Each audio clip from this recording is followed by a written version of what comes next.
Nagbabalik ang Ulat Bayan. Patuloy po ang pagdagsa ng mga deboto para dumalo sa mga misa sa Quiapo Church ilang araw bago ang traslasyon. Mahigpit ang pagbabantay sa itinakdang pasukan at labasan para sa maayos na daloy ng mga tao. Yan ang ulat ni Vel Custodio. Galing pang Batangas ang 70 anyos sa Siginang Mirla na nagsimba sa Minor Basilica and National Shrine of Jesus Nazareno o Quiapo Church sa Maynila. Malaki ang pasasalamat niya sa Panginoon dahil tinulungan siya na malampasan ang mga pagsubok na hinarap niya bilang isang solo parent. Habang malakas pa ang aking tuhod, pupunta ko sa kanya dahil maraming biyaya talagang binigay sa akin dito. Pasalamat ako sa kanya lagi. Mga pagsubok na binibigay, tinatanggap lagi. Dahil binabalik din naman niya. Sinubukan lang na tayo niya kung paano natin nagmamahal ng totoo sa kanya. Mula naman sa Hagonoy, Bulacan, dumayo ang pamilya ni Coronel sa simbahan ng Quiapo. Pamilya ko, tsaka mga ipag ko, tsaka buong anak ko. Taon-taon, parang ginawa na po namin yung panata. Tuwing birthday ng asawa ko, tsaka birthday ko, halos kasi kalapit na ng kapistanan ng Nazareno. Patuloy ang pag-a-assist sa mga marshals ng Quiapo Church para tiyaking maayos ang pagpasok at paglabas sa mga dumadalo ng misa dito. Nakakalat din ang mga kawani ng Philippine National Police at Philippine Coast Guard para panatilihin ang seguridad sa paligid ng Quiapo.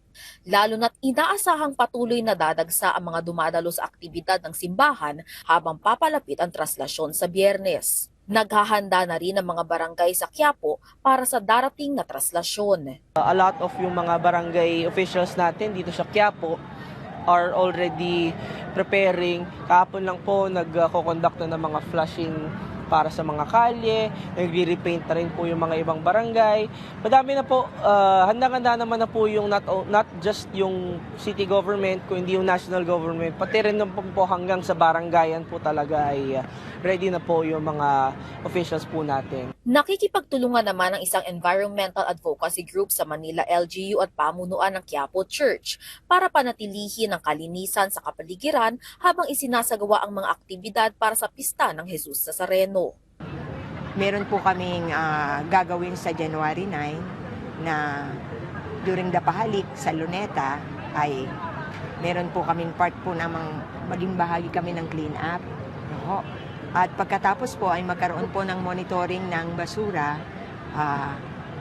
during the traslasyon. Ayon po sa data ng DPS at ng MMDA, noong pong 2024, ang ating po ang nalikom po nilang basura o nahakot nila is around 486 na metric tons. At nito pong 2025, bumunti po yan ng konti, 368 metric tons ang kanila pong na likom o na hakot na basura. Ibig sabihin, mayroong pagbabago na siguro dahil nga patuloy ang pangangampanya ay ng EcoWaste at ng iba't ibang mga ahensya ng gobyerno.